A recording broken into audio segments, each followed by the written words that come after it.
For a moment, you don't remember where you are, or how you got there. You feel lost, unsure of where you're going, and almost unsure of who you are.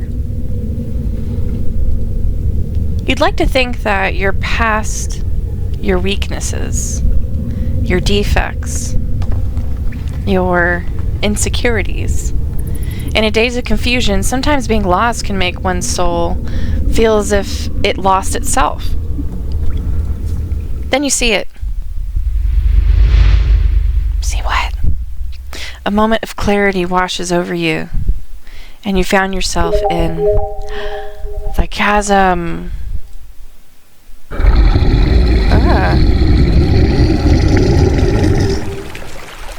Excuse you. It's a wicked burp. Across the endless Maldivian River, a gargantuan beast can be seen engaging in a battle.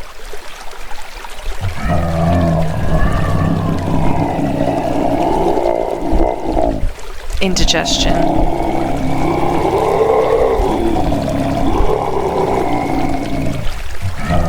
Oh, he's not gonna stop. Okay. His opponent appears to be a hooked-back Shargoth. The more hooked the back embraces, the stronger they come, as they say. As for the beast, he had no discernible features, other than it spewing a toxic pink substance when it roared. Excuse me, sir. Excuse me. You're spewing, sir. Fairly standard large ears, a trunk face, lilac claws, and a fur made of plasma. Lovely. I can guess it's a beast of the burning star.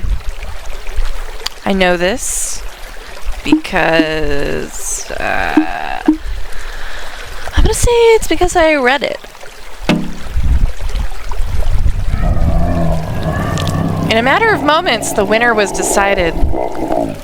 With a mission, the Shargoth carries the plasma on the second hooked back and flies away. Alright, bye-bye. Leaving the meat of the beast behind. I wonder if it's safe to eat. Not for us. I don't want to eat plasma. Oh, is this my house? Cool. Just as I take my first step into the door, I hear a shriek across the room. Kichi, the parasite, says, "Silver-tongued, you have kept me waiting long enough." Greetings, Kichi. I've been waiting for hours. How was your day? Don't use your semantics on me. Oh, thank you, Kichi. My day has been spectacular. Yeah, we watched a Shargoth defeat something. I had to withstand walking to and fro, watching catfights and pick up after leftovers, because that's going to be our only source of nourishment. I could help. Look at that face. He's just a cat now. He's just a little kitty. If you let me out, not a chance. This is Kichi, a parasite that once attached itself to me.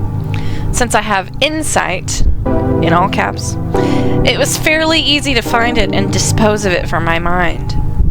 But then, Kichi started panicking and begged for its life.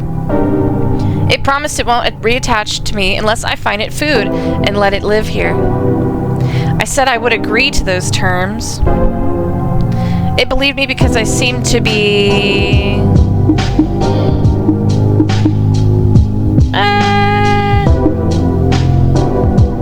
I don't know. I'm gonna go with trustworthy. What is that? Unsure. Looked like a beast of the burning star. But it would ingest this pink liquid. Perhaps they're evolving as a species. Perhaps. I grab my tools and start hammering on the flesh. Ugh. With no physical strength, I couldn't carry all the meat back home. Most of these meat sections were covered in plated armor, since the Shargoth skinned the plasma fur off the beast. Speaking of evolving, let's talk about your siphon career. I have a good source of clients if that's what you're asking. But are you content with where you are? I already have plans to go bigger. What do you mean? My sights are set on a first milestone, a great terror. What? Don't think I'm capable? I let out a soft laugh and stick out my silver tongue. Well, today, I wasn't just getting us food. I found a key word before I found the delectable beast we're going to eat. It was the chasm. Don't tell me. This is you're gonna siphon off of Fernweh? Who other than the one of the lost? Ew, what is that? Smiling, I start sizzling the meat on the hearth whilst beating it with the hammer. Lovely. The odor smells delicious, like rusted wood and bromine. What's a bromine? Bromine is a chemical element with the symbol Br and atomic number 35. It's a reddish-brown liquid at room temperature and is part of the halogen group, which includes elements like chlorine and iodine. It's highly reactive and toxic. It has a strong, unpleasant smell, similar to chlorine, that is often described as sharp and acrid. What does bromine taste like? Bromine is not something you should taste or ingest under any circumstances. It's toxic and corrosive. If accidentally consumed, it would likely taste bitter, metallic, and unpleasant, much like chlorine. I know what a bromine is, but that's from Fallout. I hear a light spark sound, meaning the fire has melted the last chink in the armor. After letting all the oozing metal collapse and clear off any remaining silicone left on the meat, I pull back the hammer and start weaving the meat and carving out the trunks. Ugh. And now, the dish was finally ready. Then, I squish Kichi's jar and let the meat and its juices flow inside for it to consume. That was loud. That sounded like someone was peeing. It nibbles on some pieces before turning to face me. Aw, they should have gave him a big belly. Alright, so, if you're going to do this, then you might as well get some help. It's always better to do some prep before you meet with any interlocutors.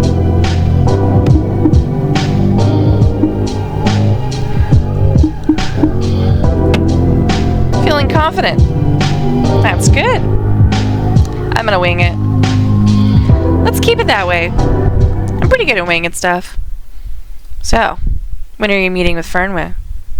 When I hear their call.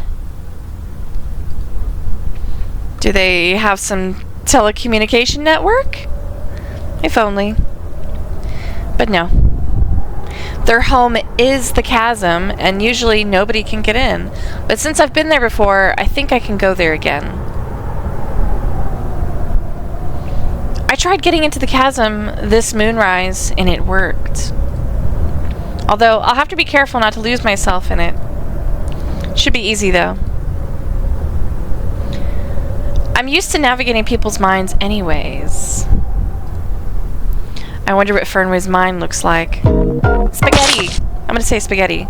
Alright, you grab out your journal and some papers you have laying around. Okay. Your journal keeps track of all the keywords you have. Alright, and your papers have your stats written on them. Yes, the 3 Ps. P, P, and P. During the dialogues, you'll gain temporary presence stats which indicate how you present yourself in the conversation. Once the conversation is over, all your stats earned during the conversation will be reset to normal. After all, presence indicates how your interlocutor, I don't know how to say that, perceives you. Once Once you're done seeing them, these stats play no role. However, you can boost your normal presence stats before the conversation. Okay. Which is what you're going to do now. Alright. You have two points. Yeah.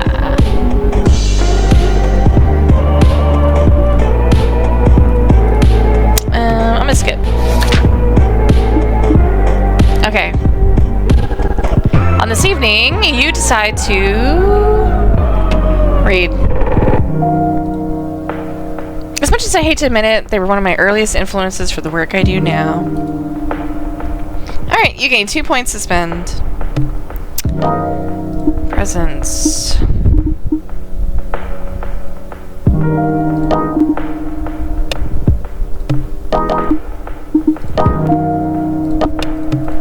Oh. Oops. I didn't get to spend them all. No! I was going too fast. That's fine. I'll be fine. I'll be alright.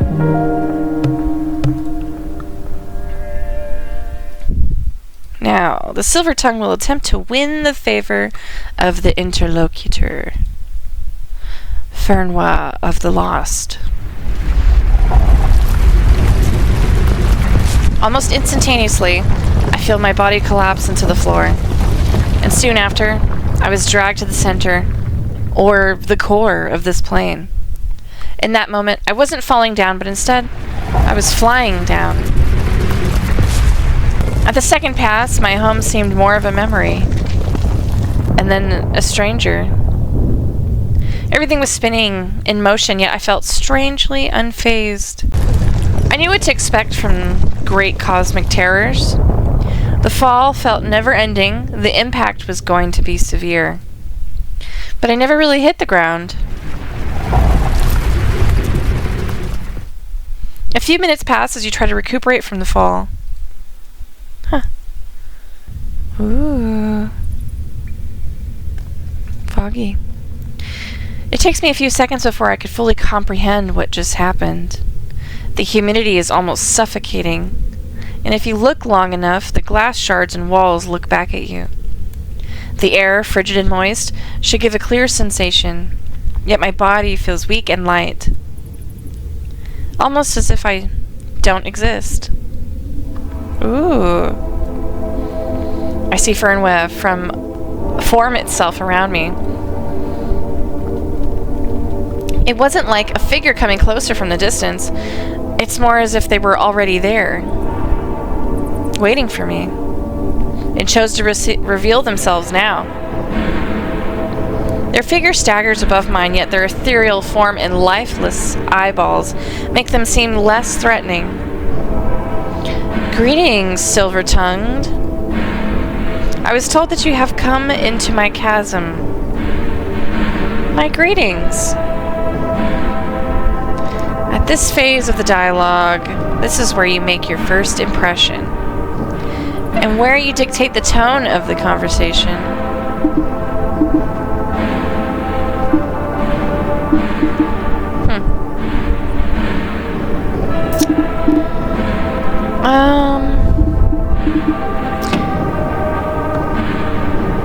Good to see you asking questions, but there's no point to it all. Oh. Well, it would be to my benefit. Why is that? I don't have a comeback yet. Best I drop the subject and move on. Anyways, I wanted to ask what brought you here.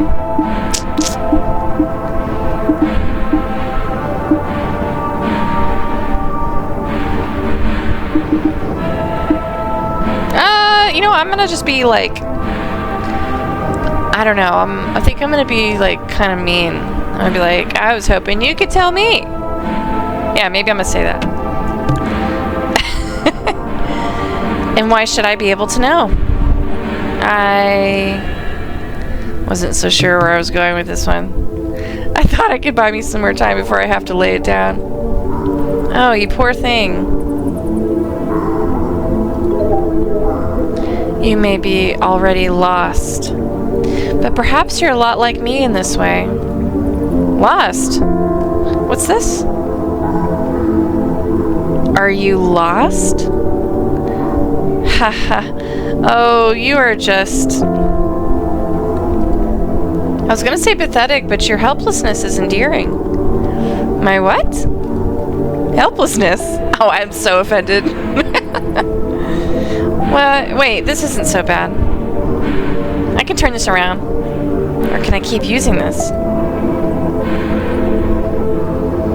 Based on their general ambivalence and disinterest in me, it doesn't look like charisma is going to help a lot. You know, I've been thinking of a lot of things. Yes. I've been thinking a lot about what there is and what there isn't.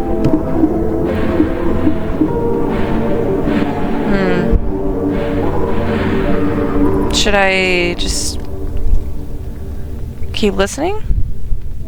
You know, ... Yeah. And at first I started to doubt how we can justify anything.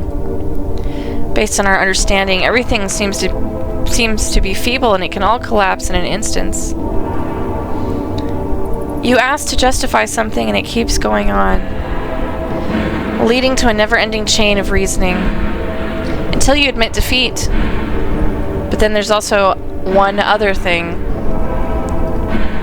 Perhaps they felt they said too much? Interesting. If I remember correctly, this feels similar to Agrippian skepticism. Ah, yes, the classic skeptic. It seems obvious now. But this is all irrelevant talk. I don't think it's appropriate of me to discuss these things with you. What I need is an answer relating to why you're here. Well, I told you that. Not how you got here. What you want to speak with me about. As in, why are you here?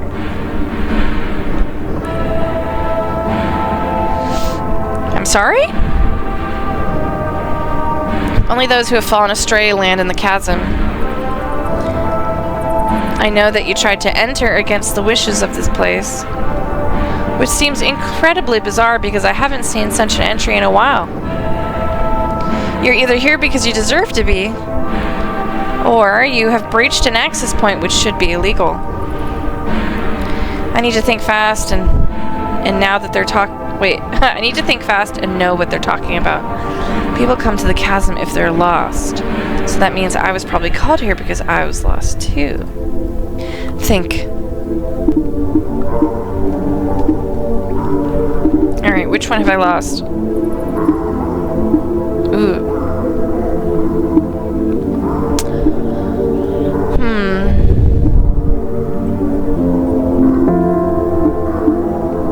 I'm gonna go with this one. I've lost any reason to care. Because I won't be able to truly understand anything. Ah, so you're lost too.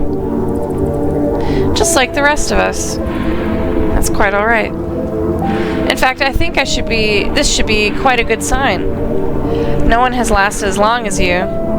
I thought you would be gone by now. How quaint. They make several soft giggling noises. Is giggling? It's a bit eerie and unsettling. But in your last, final moments, I will tell you this.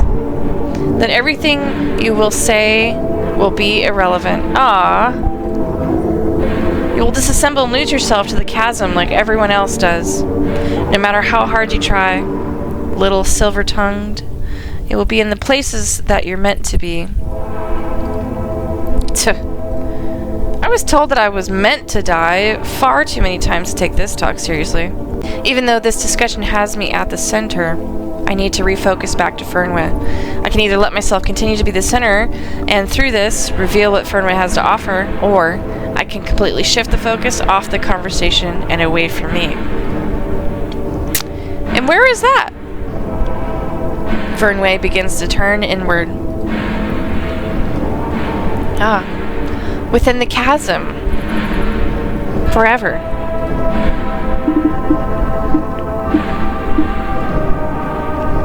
So these are good questions. And And who decided that? Well, he's probably going to say the chasm did. What if it didn't happen? He'll probably say it's going to. Is this where everyone is meant to go? He'll probably be like, yeah. So I'm going to ask, and why do you believe that? It doesn't matter what I believe. It is only the way things are. Your idea on the way things are is not infallible. If you're a figment of my imagination, I couldn't possibly understand why you'd contradict me. I'm sorry? What? Something that cannot exist, a figment of their imagination, something in their mind? Are you kidding me? How on earth am I supposed to win Fernway's favor if they think I'm fake? That I don't exist? Okay, try to convince them that I exist, okay? But you'll need a strong case and you need them to trust you. Or you can break down their walls, whichever. But you'll need a strong conviction. So, how come I'm talking to you? Why, it's simple. There's either two possibilities. One, my monad? It's being supplied with nutrients inside a machine meant to simulate reality, which includes you to be part of the reality. But I'm nothing more than just a bunch of nuts and bolts meant to resemble a person. Fernway nods its head. Or two, there's some malevolent demon who attempts to deceive me in believing in a non-existent world. Wow. He conjures up locations, people, and such with his incomprehensible powers solely for deceit. Wow. Talk about being self-centered. Or being a solipsist. Must take an awful lot of brain power to be this self-deluded. So I'm either working for a devil or I'm an artificial simulation. I wish I could say, oh, I didn't mean to insult you. Of course I don't think that. But I honestly don't care. Interesting. Guess I have to find some way to convince them to care about the siphon. Or maybe I could use this to my advantage. But first, if this is the place I'm meant to be in, then I should get to know it. Fernwa, can I ask you how the chasm works? It isn't complicated. You already know that lost souls come to this place. Soul. Often when they doubt their reality, doubt their purpose, or even doubt existing. That's when I take over. The chasm does the work itself of converting the lost souls into energy. And it lets the chasm continue to thrive off of the nutrients of lost souls. So, if nobody were lost, would the chasm cease to exist? Foolish bile. Nobody is free from me or free from the chasm. Everyone will come here, because there isn't a single being that's sure of themselves. Well, I'd like to think that I'm holding myself pretty well together. You'd be surprised how weak and fallible you are once staring into the gaping maw. And the maw is the opening pores where the chasm breathes and consumes. This place is starting to sound more like an actual person versus a static location. But if you aren't here, then what would happen? People would still come to the chasm. They would. They would have to find a way themselves. Almost everyone goes through me before I see them here. Except for you. I didn't anticipate that you would be here. Which is quite strange. But you'll be taken care of in a much more interesting way. I don't like the sound of that. Yeah, me either. Because if you aren't lost and somehow got in, that means the chasm has called you, not me. And why? Why, the lower you go down the chasm and closer into the earth, the more lost you are. There are different layers into this place. First, it is for those with simple doubts. They may not even disappear and simply wander back. The second are those who fully acknowledge that they can't know anything. And the third are those who undergo a classic existential nihilism. The fourth are those who are truly invisible. Purpose, direction. The fifth are for those who think that reality itself is a complete farce. And six, wow, this is a lot, are for those who doubt that they even exist themselves. Incredible, no? That sure is something. You seem to be an inquisitive creature. That seems to amuse them. The questioning will now begin. Use the keywords you have so far to ask Fernway about them. To do this, simply type the keyword you want to ask about. Or perhaps you can ask about non-keywords too. Be warned, because once you've asked a question about a keyword, that's it. You cannot go back to it.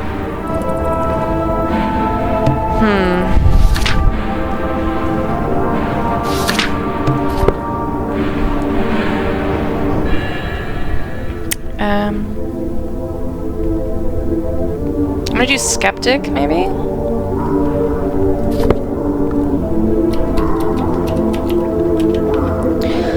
You seem to be a clear-cut skeptic to me.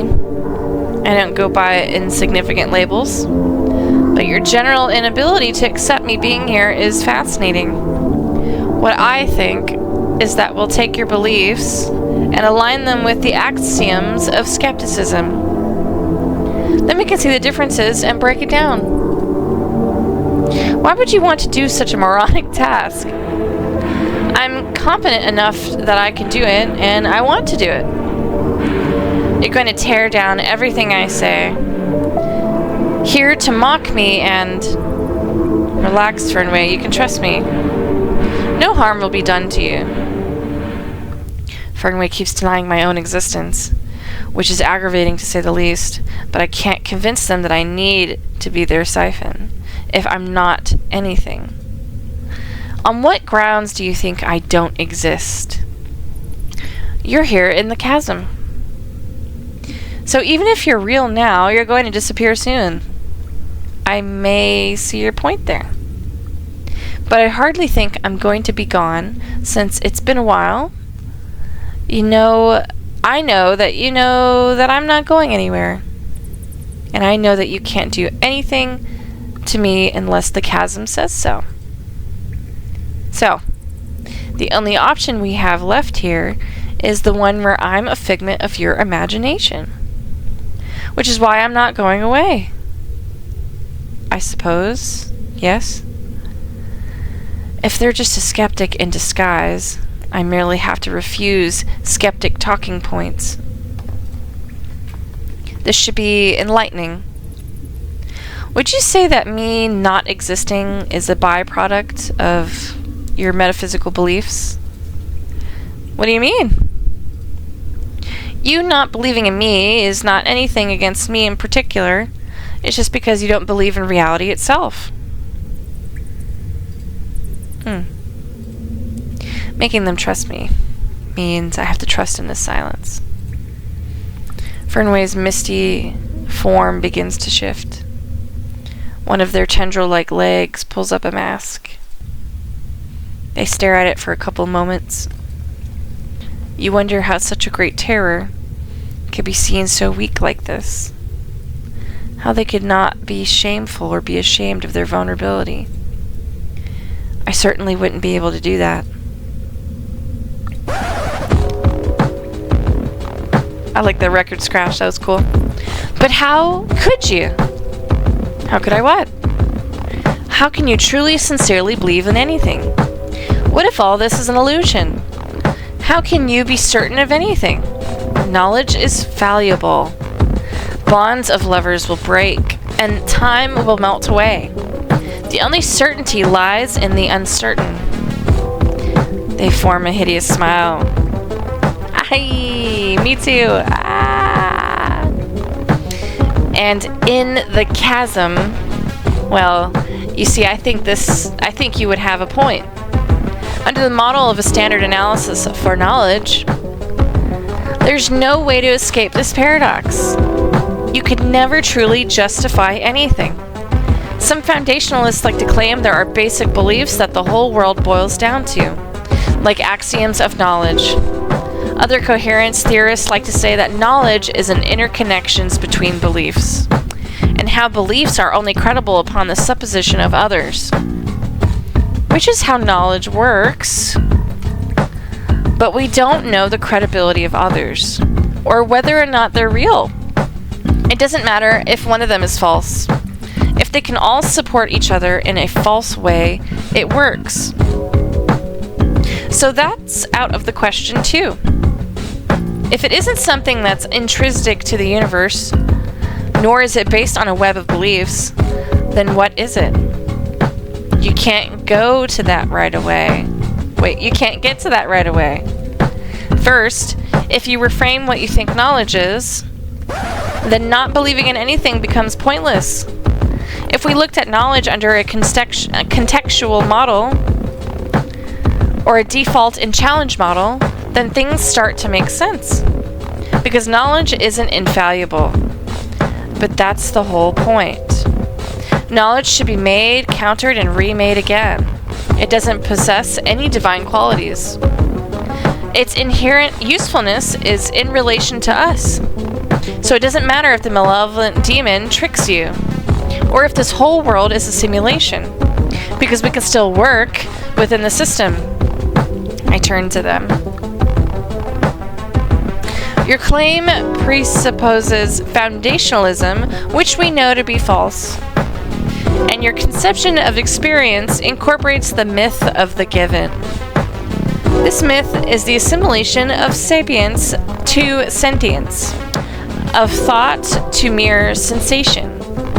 Or in other words, knowledge of what we perceive can be independent of the conceptual process which results in perception. It is because of this myth you're able to live in your delusions of a non-existent world. What I'm saying, Fernway, is that with this in mind, there should be no reason to doubt my existence. What matters is that you can hear me and see me in this moment. Right? I broke him. You were saying things I've never heard of, so you couldn't be made of some part of my imagination. You must be here, in the present. And your reasoning couldn't come from my consciousness. Fernway's eyes have a black shine wipe across them. Shing! Their face is alight and dark. Silver-tongued. I don't know if this explanation is enough. I may need to think on it. But if you could give me some time, well, if I'd be happy to give you my time for a price. Why for a price? My time is a valuable resource, and one that is limited. I am only able to survive off the gracious help of others. And how do they help? Well, it doesn't cost much. Hardly anything at all. It's just a piece of your soul. Maybe I am the demon. What? Huh? I'm a siphon, Fernway. Just as the chasm's nature to make lost souls disappear, it is within mine to sustain myself through mental energy. And what happens if you don't get mine? Well, if I don't, I'll surely disappear. And you'll never be able to find any more truths again. This is all based on the assumption that Fernway will hopefully want to keep hearing from me. If they still want to believe that everything is fake, then there's nothing I can do. Consider it done. Thank you for listening to my woes. I was running through the six with my woes. And for once in years, giving me something to actually think about. Great. So I'll sign off on the deal. Oh yeah, I'm definitely a demon. Using the power of insight, enter the mind of Fernway. You will leave your mark on the mind, which can say anything you want. A signature? A keyword? Or perhaps it's a word that is meaningful to you. Ooh.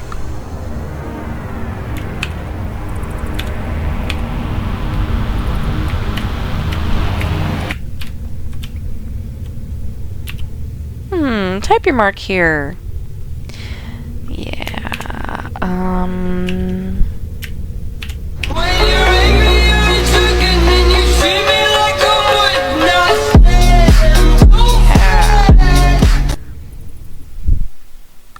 With my mark imprinted on Fernway's mind, it acts like a signature of some sorts, meaning that I can siphon their mental energy at any time as long as the connection is maintained.